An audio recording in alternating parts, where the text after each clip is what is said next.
evaluasi terhadap level rupiah?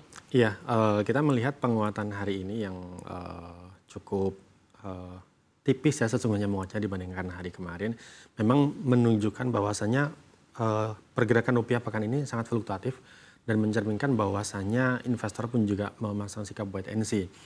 Wait and see terhadap apa? Terhadap yang uncertainty yang relatif masih tinggi baik di global, terutama di global ya. Karena kita melihat bagaimana the Fed masih dipasang di 5,5, tapi ada ekspektasi, ada harapan untuk kembali lagi dikatet di semester kedua.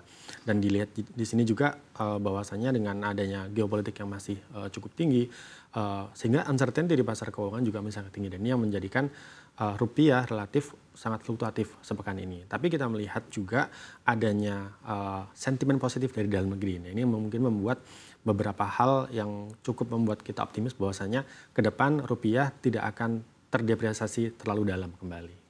Tidak akan terdepresiasi terlalu dalam kembali. Tapi range-nya tersendiri seperti apa, Mas? Kami masih optimis untuk range-nya di tahun 2024 ini masih di 15.800 hingga 16.500-an. Karena cukup lebar ya, karena probability untuk swing-nya atas maupun bawah ini juga cukup lebar. Oke, kita kembali ke asumsi ya Mas ya. Asumsi rupiah di era PBN 2024. Ya, PBN 2024. 2024 ya. 2024 tahunnya di 15.500. 15.000 di 15.000. APBN, ya. Apakah dengan pelemahan rupiah yang begitu mendalam ini, karena begitu jauh loh Mas deviasinya dari betul. Asumsi era PBN gitu ya. Ini sudah cukup mengkhawatirkan yang membanding APBN atau fiskal tersendiri, Mas?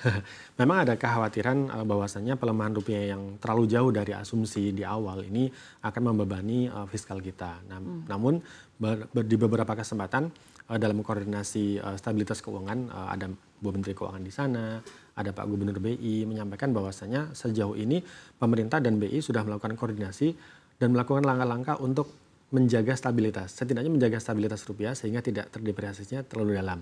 Karena nantinya ketika Bank Indonesia misalnya terburu-buru untuk menaikkan suku bunganya demi menjaga stabilitas rupiah, dampaknya terhadap sektor lain pun juga diperhatikan. Oleh karena itu, keseimbangan antara pro growth dan pro stability ini yang coba untuk dijaga oleh Bank Indonesia dan juga pemerintah. Sehingga kita melihatnya memang jauh dari asumsi APBN, tapi dengan tools yang ada, kemudian performance fiskal dan juga pertumbuhan ekonomi yang relatif masih positif, ini bisa menjadi seperti kompensasi atas kinerja rupiah yang jauh di atas APBN.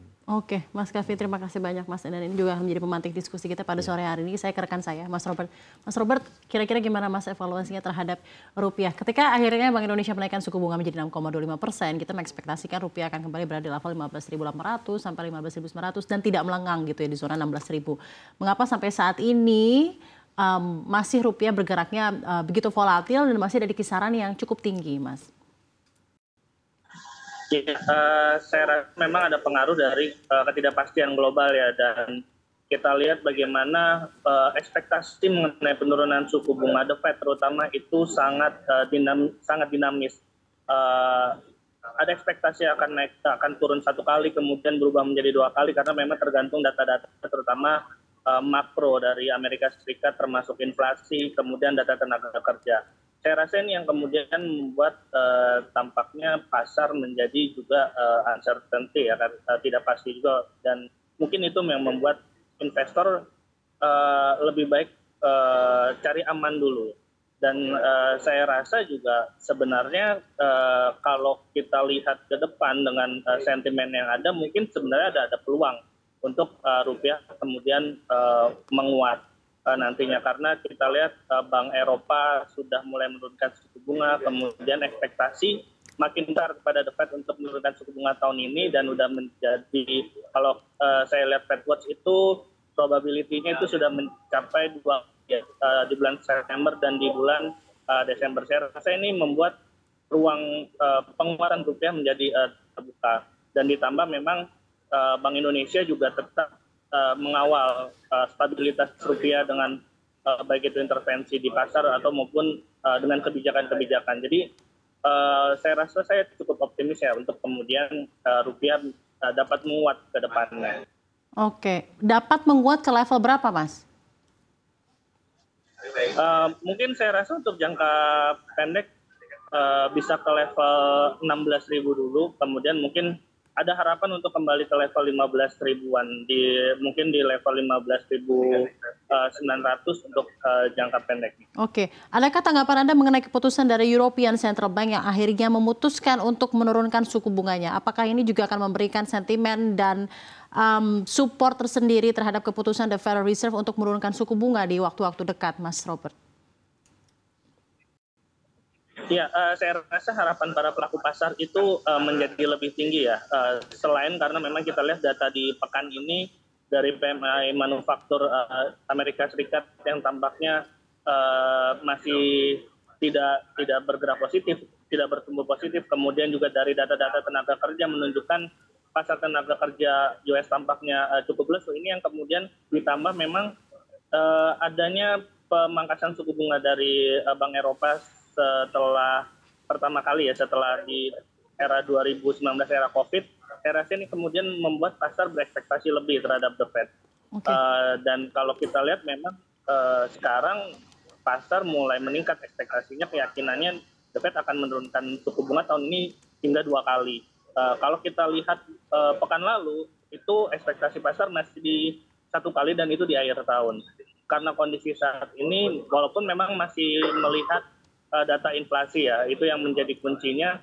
Saya rasa setidaknya The Fed tampaknya memang akan menurunkan suku bunga tahun ini, entah itu sekali atau misalnya lebih optimis lagi 2 kali, namun saya rasa ini masih akan ada potensi untuk terjadi penurunan suku bunga The Fed di tahun ini. Saya rasa ini yang kemudian bisa menjadi pasar itu akan menjadi kembali optimis lagi, baik itu rupiah maupun pasar saham. Saya rasa ini yang dapat menjadi katalis positif ya. Keyakinan mengenai pemangkasan The Fed suku bunganya akan terjadi tahun ini. Baik, terima kasih banyak Mas Robert. Silakan kalau dari Mas Kavi sendiri, ekspektasi penurunan suku bunga akan terjadi kapan? Dan bagaimana tanggapan Anda mengenai keputusan dari ECB yang akhirnya sudah memiliki keberanian, Mas, stances tersendiri bahwa sepertinya higher for longer sudah mulai downside nih trennya. Iya, memang kami mungkin agak sedikit berbeda deh. Untuk ECB sendiri kami lihat mereka masih sangat confidence, cukup confidence ya untuk melakukan pemangkasan suku bunga. Tapi kalau kita melihat AS, kita mencoba untuk realistis ya, Mbak Ade, karena tidak bisa kita menjudge terlalu terburu-buru terkait dengan ekspektasi penurunan hanya dari realisasi job opening yang memang turun drastis dari 250 ribuan ke 8 ribuan di bulan Mei ya, di bulan April ya gitu. Itulah yang membuat ekspektasi investor terhadap penurunan suku bunga itu 2 kali. Tapi betul disampaikan Mas Robertus tadi bahwasanya kita memang perlu melihat data inflasi khususnya hingga semester pertama seperti apa. Karena memang meskipun sudah cukup melandai dan pelandainya itu tipis, jauh dari target 2%, kita akan melihat apakah penurunan persisten, stabil, atau sangat rentan untuk kembali lagi gitu. Karena ini nanti seriesnya kita akan melihat hingga akhir tahun, karena kita tahu di akhir tahun, menjelang akhir tahun ini akan ada pemilu di AS, dan stabilitas ekonomi itu menjadi salah satu campaign juga bagi kandidat-kandidat yang ada, bagaimana untuk menjaga ekonomi stabil dan inflasi dikendalikan. Artinya kalau The Fed terburu-buru misalnya kemudian 2 kali secara agresif, risikonya sangat besar untuk bisa fly lagi inflasinya. Dan itu yang mungkin dijaga juga oleh The Fed. Sehingga kalau kami melihatnya mungkin 1 kali sufficient untuk tahun ini.